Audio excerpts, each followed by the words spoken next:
Geography का geo chapter 2 physical features of India, इसका physical features of India का हम सिक्स पार्ट पढ़ रहे हैं, सॉरी। और देखो, आपको जो ये बुक था, बुक का डिटेल्स मैंने आपको कल पिन कर दिया है कमेंट में। वहाँ से जाकर के आप उस वेबसाइट को टैप करके वहाँ से आप वो बुक परचेज इजीली कर सकते हो।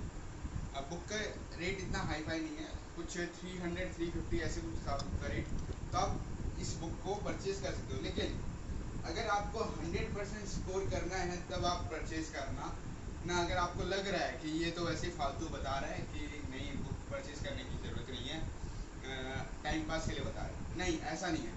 जितने भी बच्चों ने इस बुक से पढ़ा है ना, इस बुक से पढ़ा है, उनका फुल मार्क्स आया, फुल मार्क्स आया। अगर आप देखोगे तो साइंस में जो आपने ग्रेड 8 में खरीदा होगा, फुल मार्क्स की बुक खरीदी होगी आपने, उसमें सब कुछ दिया था। Very short question, case based question, MCQ questions, और बहुत other reason based, assertion based, सब कुछ क्वेश्चंस दिए थे वो एनसीईआरटी के साइंस वाले में, एसएसटी वाले में। तो आज हम वही, मतलब मैं इसी बुक से पढ़ा रहा हूँ। हो सकता है आपका आज या कल में ये चैप्टर कंप्लीट, फिर हम एनसीईआरटी फोल्डर्स करेंगे, एमसीक्यू क्वेश्चंस करेंगे, तो उसके आगे हम करते रहेंगे, ठीक है।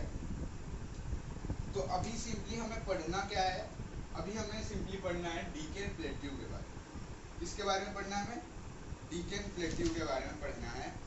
देखो मैं दिखाता हूँ आपको, यहाँ ये रहा सेकेंड पार्ट। तो सबसे पहले बोल रहे हैं ये रेक्टेंगुलर ट्रायंगुलर लैंडमास होता है जो लाई करता है साउथ ऑफ द रिवर। तो ये ट्रायंगुलर शेप का होता है, ट्रायंगुलर शेप का, लाइक दिस, ठीक है। और एक चीज और देखो, ये खत्म होने के बाद मैं आपको मैथ्स पढ़ाऊंगा। मैथ्स में लाइन्स एंड एंगल्स का चैप्टर मैं करवाऊंगा। इसमें आपने वही पहली क्लास में पढ़ी रखा होगा, 6th 7th 8th में, तो वही सेम चीज़ हम पढ़ेंगे नेक्स्ट क्लास में। बस ये एक बार चैप्टर कंप्लीट हो जाए, उसके बाद आपको नेक्स्ट क्लास मैथ्स की क्लास मिलेगी, ठीक है। बोला है डीकेन प्लेट्यू, तो डीकेन प्लेट्यू में क्या बोला है? सबसे पहला, ये ट्रायंगुलर लैंडमास होता है जो लाई करता है साउथ ऑफ द रिवर। तो ये ट्रायंगुलर लैंडमास टाइप का लैंडमास होता है, ठीक है, इस टाइप का लैंडमास होता है जो लाई करता है south of the reverse, river के साउथ में, नर्मदा जिसको बोलते हैं हम ऐसे। और जो बॉर्डर बेस होता है सतपुरा रेंज का नॉर्थ में, वाइली जो महद्यो हिल्स होता है, हिल्स का नाम है, हिल्स का नाम आपको याद रहना चाहिए, ठीक है। डीकेन प्लेट्यू में हमें एक हिल का नाम मिला है, हिल का नाम लिख लेंगे हम डीकेन प्लेट्यू में। हिल का नाम क्या है? क्या है हिल का नाम बताओ? Mahadeo hills, Mahadeo hills. और सेकेंड हिल्स है कैमोर हिल,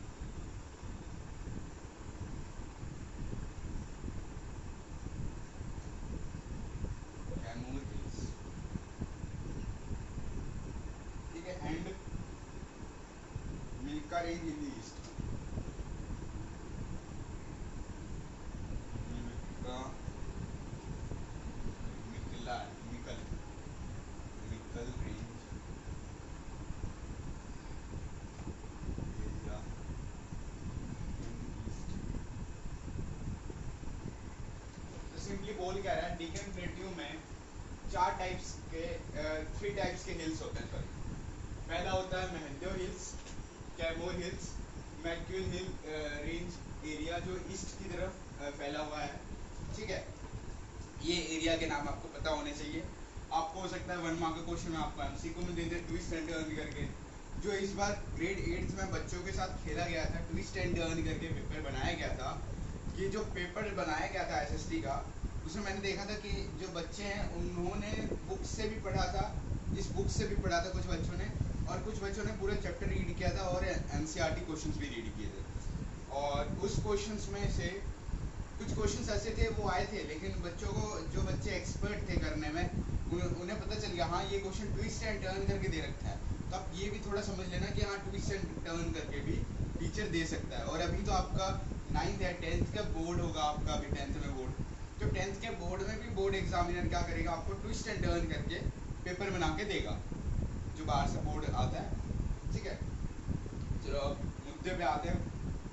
तो डेक्कन प्लेट्यू में हमारे 3 टाइप्स के हिल्स होते हैं, मेहंदियो हिल्स, कैमूर हिल्स और मकल रेंज एरिया जो ईस्ट में फैला हुआ है।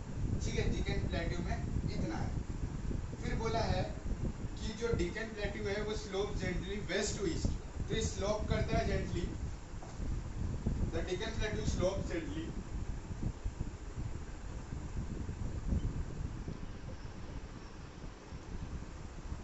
प्लेट्यू स्लोप जेंटली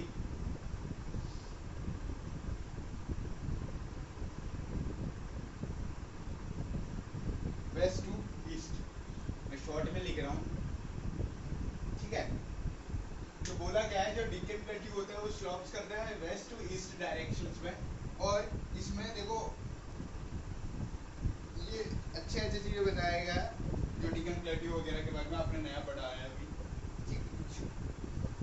तो the plateau extend to north east and is generally known as Meghalaya, Karbi, Anglong plateau and north Cachar hills. तो जो प्लेट्यू होता है जो फैला हुआ होता है, एक्सटेंड मीन्स फैला हुआ टू नॉर्थ ईस्ट में, उसको हम जनरली क्या बोलते हैं, तो लिखवा ही देता हूँ मैं आपको ये पॉइंट जो है लिखना ना। The plateau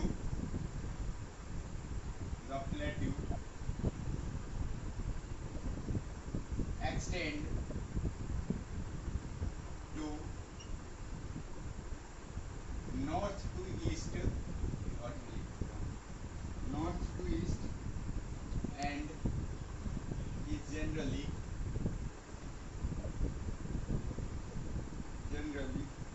known as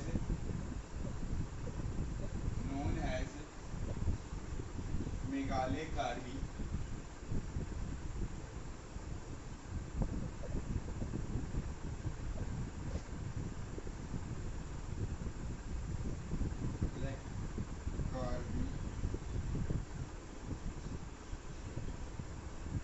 Meghalaya Karbi Anglong plateau and north कैंचर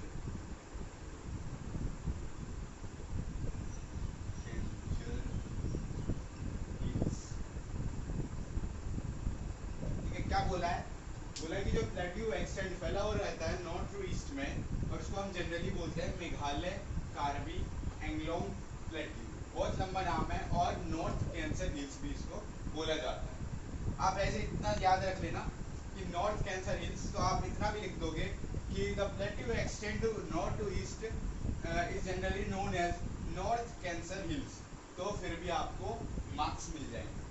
अगर कहीं भी आपको एग्जामिनर मार्क्स काटता है ना, बस आप ये बता देना, ये पॉइंट अगर आपने कहीं भी लिख रखा होगा, ये पॉइंट आप बस दिखा देना कि देखो मैंने ये पॉइंट लिख रखा है और ये पॉइंट बिल्कुल करेक्ट है।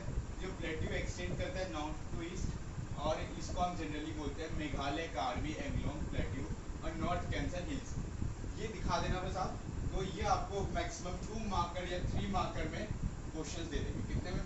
2 to 3 मार्कर क्वेश्चन में देंगे, ठीक है।